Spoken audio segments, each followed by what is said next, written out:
How are you? We are glad to be back. I know it's been a little while, but we think it's important for another revved up conversation, a reintroduction. That's probably a good way to say it. What you think? Yes, I like that, yeah. And not a reintroduction because we put our business plans aside, but because we took the time to continue to build. And sometimes in business, that's what you have to do. There's a season for everything. So that's what we've been doing, building. Yeah. We've been building. I know it's been a little bit of time, but we have not been sitting idle. I can assure you of that. Yes. We've got some big things coming our way. So Yes. we've taken the time to kind of rebrand, Yes. refocus, and really just come together as a business and as our business partnership and really focus on what it is we want to accomplish. Yes, and that's a good thing. So one of the things, and Tina and I were just talking, and we said, well, we need to just have the conversation with our friends and potential customers, and even family. And that is to tell you who we are individually. I think it's important for you to know that. Again, you may know pieces of who we are because we've shared that, but when I just kind of talk to you about what we really believe, and what we represent. So I'll start off by saying, of course, I am a proponent of belief. And that is, I believe in myself. I believe in people. And that's the core essence of who I am. I believe that anything and everything is possible. Which is why, entrepreneurship is what I pursue. I also am a person who cares. I just genuinely care for people and care to see people thrive. So that's the piece of me that is built. It's clearly will be demonstrated in our courses, because we strive to help people be better and to feel good about who they are, what skills they have, giving the training and the encouragement, setting you on an assignment that are setting you up for basically success. So my belief system is that I believe, and then also I care, and I like to encourage people. Of course, I'm a mother, and so most mothers care. Well, not all mothers, but most mothers. Yeah. And so that's a little bit about me. And then Tina, tell me about you. That is a hard question to answer, for sure. I would say I'm a helper. I believe in supporting people, and I've always have felt, even since I was small, that it feels good helping people. So I like to be the person to kind of jump in and help where I can, whether it's going to be in business, whether that's going to be and in my role, that has helped me a lot because I've done a lot of project management, a lot of process overhaul, just looking at where the problem is, and then finding ways to make it better. So I'm also a problem solver in that way too, because I like to get down, figure out what's going on and all the little pieces. Yes. So I'm very much a linear thinker in that way too. But that allows me to really kind of step back and break down things into their pieces, and to really, I'm very reflective and analytical too in my business life, but also my personal life too. I do a lot of reflection, even just in my day to day. I am definitely introverted, but I think that because I like connecting with people, I have a good sense of how to talk to people and how to just groove with people, talk to them, help them out, see what their issues are. Right. I'm a teacher and a trainer.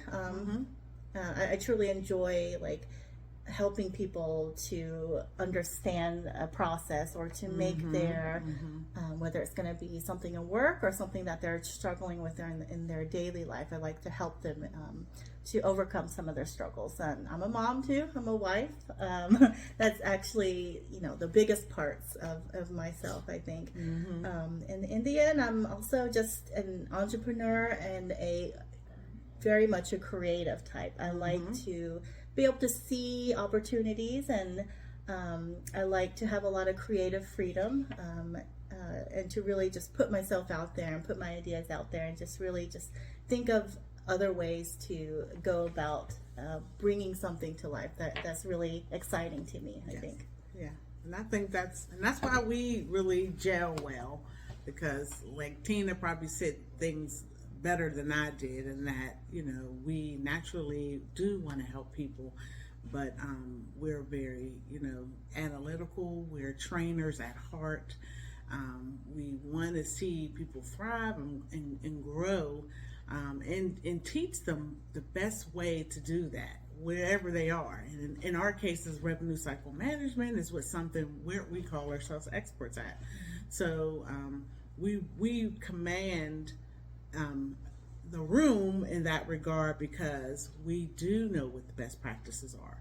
Our courses that are developed and designed to help people who are in revenue cycle management find out the best way to resolve their issues and the things that are keeping them from making their claims get paid promptly, and of course keeping revenue flowing versus pitfalls and actually I would say hiccups. Right. So I would even like to expand upon that. I think the core of what we are teachers, we're trainers, we're helpers and supporters, like we said, we're coaches. So I think the beauty in our partnership is also our approach in that way is different. So we're not your traditional consulting firm that goes in and just gives a solution and then we're out the door. Right. I think that goes against our background as teachers and trainers. Right. So I think what makes us different is that I like to call myself a cheerleader too. So even though I never was a cheerleader in high school, I always wanted to be, but I'm not coordinated enough to like do all the dance steps or anything. I've been like trying that. to show her trying to show her my dance moves. No, I'm a terrible dancer.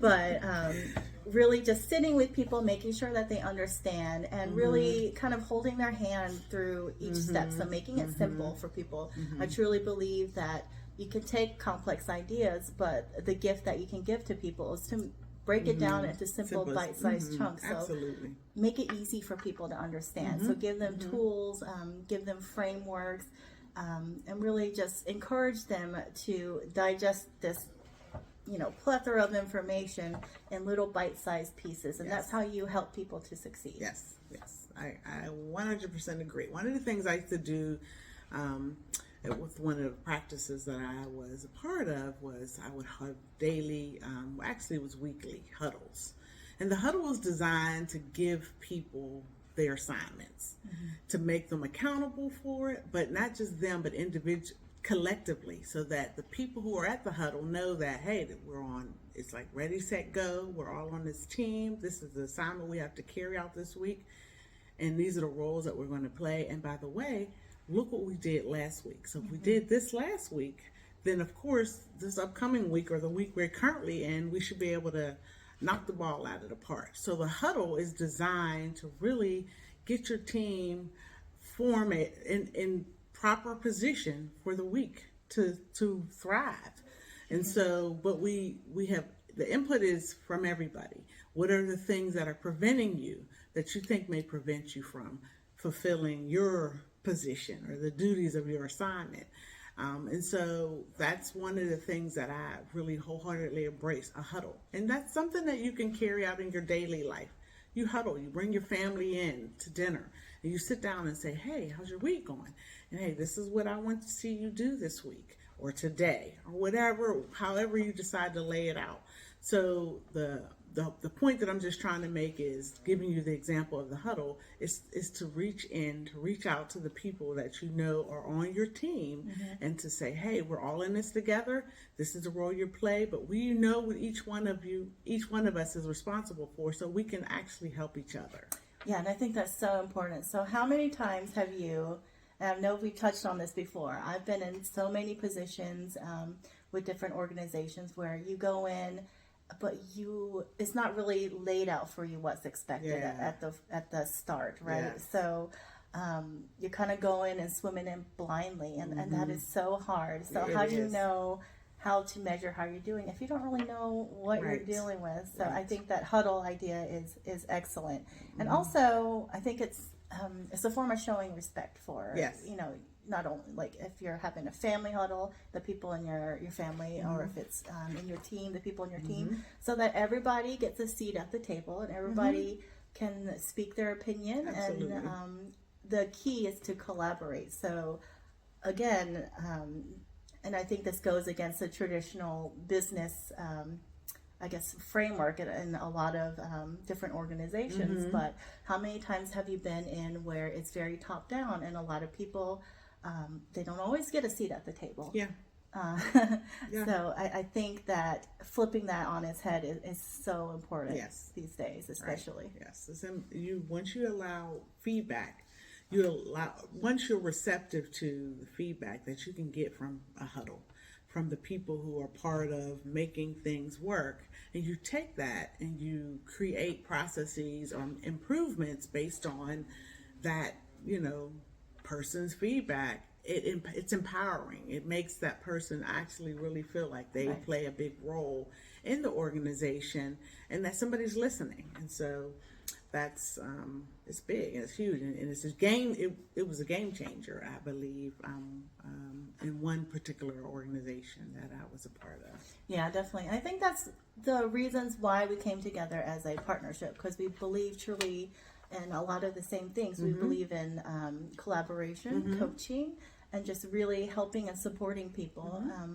And then the best way to do that, and I think we both have individual gifts as well that we can bring to the Yes. table, but when we come together, our true, I guess the heart behind our business is to really just help people, to coach them, to help them to be successful, to be empowered in not only their role, but their organization as well. Yep, I think so. So we want to be there for you. We want to be there for people who know that they have perhaps weaknesses, not weaknesses in the sense of, I don't know what I'm doing, but weaknesses in the sense of there are some issues that are going on within the organization that may need to be addressed, so that, we can stop making the same mistakes, so that we can, our money, the claim payments can increase. So we're big on making sure that we identify and help people to get, to the place that they know that they need to be, but don't know how 100% to get there. I don't feel confident with that. So, and I think that's huge, just making people feel confident. Yes. Confidence in anything, in your life, in your professional aspect. And it's so important, because if you don't feel confident, it often stifles you, right? Yes. Yeah. You don't go after those opportunities that you could have gone after. You don't see new things that could benefit you or your organization, because your thinking is more negative. So flipping that and learning how to be more positive and providing more of that positive thinking, I think, is crucial. Yes. Yep. I agree.